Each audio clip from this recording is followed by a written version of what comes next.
Welcome to EnterTalk Media's Changing Stage show. My name is Florentino. I'm shamelessly the CEO as well as the host of the Changing Stage. We've got 19 programs on the network, which you folks already know because you're obviously watching on our channel. But with that said, today we are at the NAMM show 2020. And this is an amazing day for us because we're going to be talking to some of the top leaders in the music industry about the big picture, about what's going on, what are some of the challenges, what are some of the solutions, and what can you see for 2020. So let's just jump right into it. We've got Don Lombardi here, a great man, innovator, started off as a school and became a juggernaut in the percussion world with multiple products. He's the founder of DW, Drum Workshop. You guys ended up picking up LP, and we'll kind of go, actually, we'll veer a little bit. You guys just picked up Slingerland. Slingerland, brand new, brand new. Brand new. So you're going to be, I don't know if we're the first ones, but you're making the big announcement tonight at 6:15. So stay tuned to their channel for that, for sure.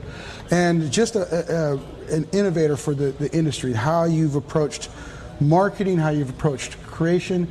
John Good gave us a tour not too long ago, and it was just a beautiful setup you have over there. So appreciate you being on here. Thank you. I've got to say before we get started, I'm here with the host with the most. This guy has got an amazing array of videos that you guys have to watch out there, which has a lot to do about the industry too. Well, so someday I should be interviewing you. I'm here, man. You got a great history. Anytime you want to, man, I'm here for you. So kind of with that said, let's talk about the industry.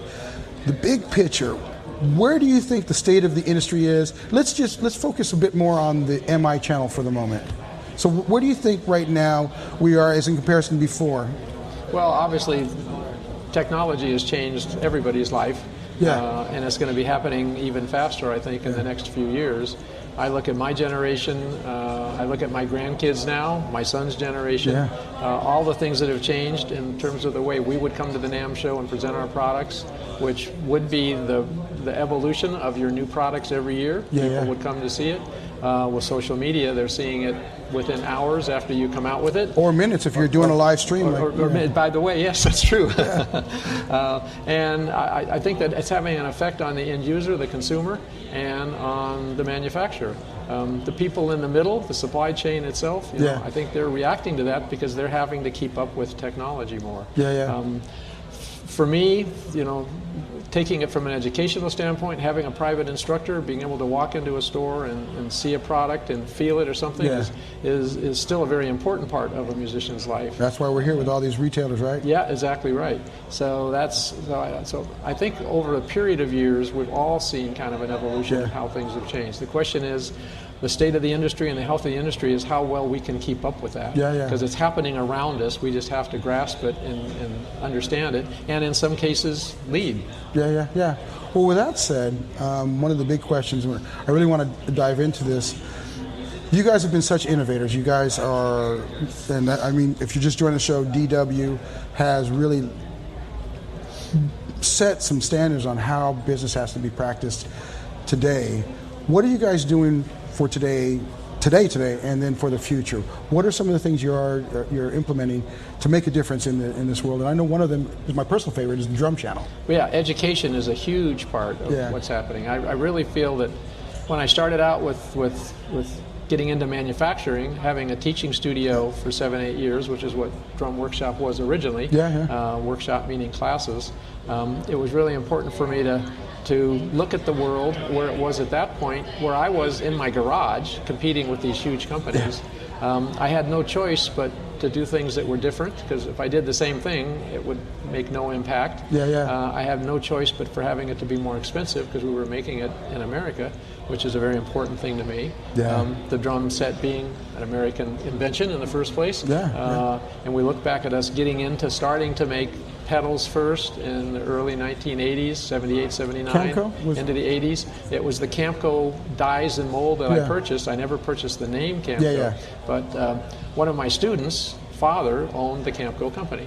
He came to pick up his student one day, his son, my student, and said he had the opportunity to become president of Roland's US, and that he wanted to sell all this old dies and molds because Hoshino company, Tama, Yeah. wasn't interested in that. But and our history is well known. We could go on and on about that. But basically, it got me inspired into looking at the manufacturing side of my life, which I thought would be a hobby at the beginning. Yeah. But Yeah. On your question, I think, what we had to do back in those days is what I tell everybody in the company that we still have to do today. Even though I go out there and we have many more employees than I ever thought I would have, Yeah. it still feels like a small group and a small family vibe. You even have an ice cream social every so often. We absolutely do. You know that. Were you there when we had it? I didn't make the last one, but okay. yeah, no I've heard question. great things. No question we do that. And being innovative is a real key, Yeah. In the world today, we have things that we're showing in the booth that are new to us, Yeah. but not necessarily revolutionary inventions. And we have some revolutionary inventions that we have patented. And those are the things that I think,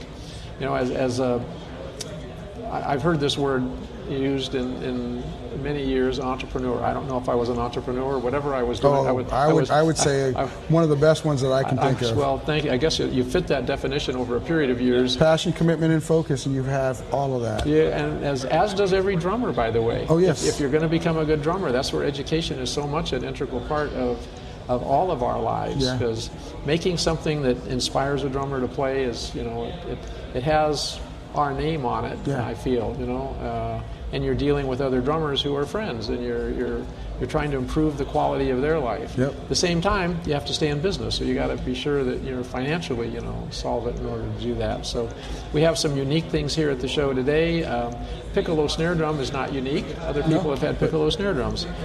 It is unique that we're making it out of a space-age carbon fiber, which nobody else is using, that we get from an American company. Yeah, you guys are known for the materials that you use that are very affects the sound of yeah. it. But more unique is solving a problem. Every lug that appears on a shallow snare drum, Yeah. like a piccolo snare drum, you can't have the receiver move. It's Yeah. more of a tube lug. So we figured a way, it's a magic trick when you actually look at the drum, in order to have a very small round lug with two tube receivers inside that adjusts. So it solves the stripping problem, makes it easier to tune. Yeah. So those are finding a solution to something. There's a world of cajones out there. Yes. 10 years ago, I patented a concept, and we finally got it to work. You have a concept in your head sometimes, and you think nobody's ever done this, and then you try and see how you can actually manufacture it. Not until we had our own cajon factory down the street was I able to perfect it, but it's got a head surface that you play that is made out of different thicknesses of wood. We make things out of wood, as you know, all day long, but they're round. So I've never been able to make something rectangular out of wood before. So now that we're able to make a cajon, we can experiment with all different sound faces. Yeah. And it's the first cajon that allows you to have 3 different distinct sounds within the front face row. So those kinds of things, when players play it and they light up, Yeah. to me, that's what makes it exciting to go to work every day and see what we can do next. And most of the things we get are fed from the musicians, fed from the artists that we have. Can you do this? Can you do that? I want to see this. Now, you guys have a huge online presence, so let's kind of talk about that. Sure. I know that you're working with, JR and Danny and I should clarify, I'm sorry. JR Robinson, Danny Seraphine, John Paris, all good friends. Sure. You get that input. What about how are you getting the input from the guy that's in the club or the kid that is just starting out?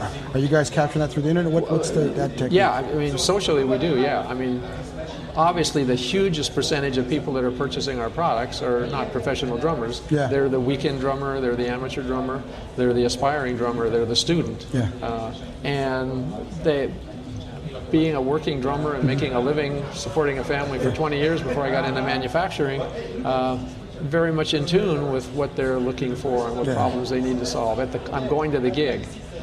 I got older. I don't know how the heck that happened, but it did. I woke up one day and I thought, I need lighter weight hardware. So even though we had lightweight hardware, we now have ultra lightweight hardware. So you solve a lot of problems that you think you might have, or you hear problems, and if you can solve a problem that a drummer doesn't even know he has, that's a real win. When we made the first double pedal, which I had a patent on that was functional, that opened up the door. I said at one point back in 1984, I think it was in a Modern Drummer interview, that I thought it would be an average part of an average drummer's drum set. Kids are starting out learning now with double pedals as part of their drum set. So, And then the evolution was we started obviously making pedals and stands. Then we got into drums in the later 80s. It wasn't until 1990 when we actually started looking at ourselves as coming to the NAMM show here as a drum company, where we were actually trying to sell drums to dealers.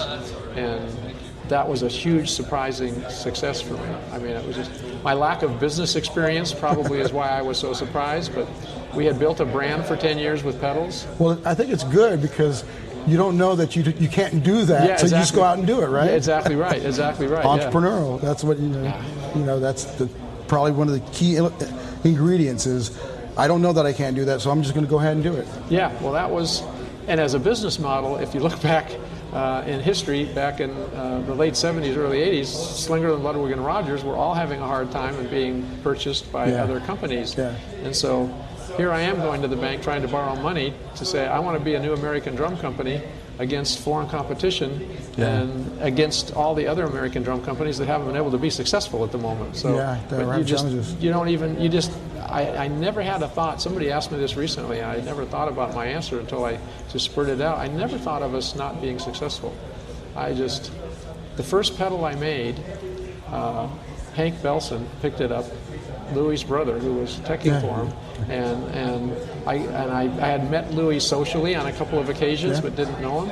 And I get a call the same afternoon that Louis gets on. This is the best pedal I've ever played, and to me, I was a success. For many years, our accountant did not agree with me. Took several years to convince them that I was successful. I think you've progressed a little bit now. Yeah, but fortunately we're going down the road, and I'm blessed that my son is so gifted. I have a grandson now in the business. I have a daughter in the business. Wow. But Chris is blazing the trail. As the company grows, you find that you spend a lot of your time not doing the things that got you there. Yeah. Because there's regulations, there's a whole bunch of things that have to do with just running a business, no matter what the business is. Yeah. And he enjoys that challenge. And seeing what the changes are in the MI world and how we can react to that as a manufacturer to help everybody out there in the industry, the online sellers and the brick and mortar stores too. But we did say, John and I, at one point that this is the amount of drums we can make. It was about 15 years ago. But we were making more and more drums every month to grow and to fill the demand. We got to a point where it was like, if we make any more than this, we're not going to be able to see every kit that goes out of here. We're not going to have the quality and craftsmanship. You're not going to have the same passion, soul. So we capped our production, and it's been there for this long period of time. But you have to grow because your expenses keep going up. Yeah. So it's kind of a no-brainer as to what we would make next, because all we know is drums. So we came out with the PDP line, which is 20 years ago, believe it or not. It started very small 20 years ago as a product line. And that became very successful at the lower price point models to give a great value for young students to play. Then as I was doing more work with Drum Channel, that's where, the internet is a good side and bad side, I think, for young drummers out there. Yeah. The great thing is everybody around the world is seeing every other culture at an early age. So it's not like you were in Cuba and you had to come to New York when you were 25 to see about jazz and then try to figure out how they're growing up with that wherever they're at. So there's a huge cross connection between all different cultures, specifically Latin and American music. And as you well know, and that's where, why wouldn't an acoustic drum company have a major company that makes Latin percussion instruments? LP. And LP, And I started it, we blazed that trail with Gun Bops back in 2007, 2008, which is when your last guest said he wanted to get into Latin percussion, so we sold it to him because it was a great combination for him. And the economy was having a hard time. We hadn't got it up and running yet, so we took everything that we had positioned, and he's done a great job with it. And then the opportunity to actually buy Latin percussion for Latin percussion was, again, my son blazed that trail for almost 2 years. It's almost a full-time job to make it happen. So one of the things I have to say, I'm a big fan that when you've acquired a few different companies. You let each of these companies keep their soul. Instead of, some companies will bring it in the fold and it automatically becomes just another name of that same company. Well, there's a big difference there, I think. All those companies had names associated with them. There's people who started. There was a Rogers, a Slingerland, a Ludwig. These were real people. And Gretsch, of course. And Martin Cohen with LP. And they were in business, as I mentioned, to create musical instruments. When those companies, when the industry got really big, the Beatles landed, Ludwig was going 24 hours a day, all the other companies sold to bigger corporations. If I'm stating this correctly, I think you know what I'm saying, they started creating products as opposed to musical instruments. And that's when you're looking at how do you compete on price, how do you compete on market share, how do you market your products, as opposed to, I approach everything, brands that we have, as if it's going out there with somebody's name on it that we know. So I wouldn't want, you're a friend. You want me to make you a pedal, I wouldn't want to give you a pedal that I'm thinking it's just like, a product. And consumers, I don't want them to walk out of a store saying, and you don't really hear this, hey, I got a great deal on a DW drum. I want them to say, hey, I got DW, check it out, you know. This is the most awesome piece of gear that I have. The exciting thing is that you got a great price. The exciting thing is that you got a great quality instrument. Exactly. And growing up, there was a big heritage of Gretsch in my life, big heritage of Slingerland, which is a new brand that we just acquired in my life. So we're gonna keep the family vibe of those companies. That's the main thing to me. Make a musical instrument, make something that musicians are excited to play. Yeah, and that is definitely the case. One last question. All these people who are attending, the gear companies, the buyers, the musicians who are here, what one thought do you want them to know about DW and the drum channel? I know those are two separate brands, but they work synchronistically, because the drum channel powers people in learning, and the people come and then use the gear. So what's that thought that you would like them to know? I think you kind of said education. Education. It's education in terms of teaching somebody how to play, which is going to improve the quality of their life, educating them on what you've produced as an instrument so that they can see how it functions with their life. If the sound of a drum set when you sit behind it inspires you to play, I couldn't go home a happier person when I hear that. That's good. And I love teaching. I started teaching when I was 16 years old. I was teaching 40, 50 students a week for almost 20 years. Do you carry any students? I know you don't have time. I don't have time, but actually it's interesting, and on my bucket list, I'm edging my way back into that. And there'll be some fun things that we have coming up on Drum Channel. One, Drumchannel.com, folks. You got to tune in. It's amazing stuff for drummers, but not just drummers. For anybody who wants to understand rhythm and groove. Yeah, and any instrument they would play, right. We do have a huge list of they're almost university courses for people that are really practicing, drummers out there that have time to look at how they want to take if they're looking at it from a career standpoint, or if you're just a hobbyist, you can get in and learn how to do it also. But I think education as a global term, whether you're inspiring somebody by making a great musical instrument for them, or you're teaching them how to play, when that student lights up, you've taught, and he gets it, it can't be better. And one of the things that we're going to be doing on my bucket list, don't tell anybody, but for years, I stayed with Freddie Gruber for almost 5 years, I was a student of Freddie's when he first started teaching, when he came to LA. So I'm documenting with all of the things and all of the videos that I've got between me and Freddie, what we'd spend our days and hours talking about was Buddy Rich's technique. So we're going to be putting out a series of me hosting what Freddie told me about Buddy's technique. So we would look at it, we would see it, and it's going to be quite interesting. So I'm getting into teaching. I'm getting into teaching a little bit because I'm going through it with some players, and they really dig it. So that'll be something that'll be happening this year on Drum Channel. Well, amazing. Thank you very much, Don, for Thank you. being with us. Don Lombardi, everybody, DW chairman, founder, as well as just driving the education with the Drum Channel. Make sure you go there. Make sure you go to both. My name's Florentino, the CEO of EnterTalk Media, as well as the host of The Changing Stage. And this has been a big picture moment here at NAMM 2020. Thank you. Signing out. Thank you, Don. This is the host with the most. Nobody has more syllables in his name than this guy. He's the guy. And that's not even the full name. Hey, thank you. Manuel Florentino Buenaventura Jr. III. I lost track altogether. I did. Check him out more. Thank you. Thank you. My pleasure. Thank you.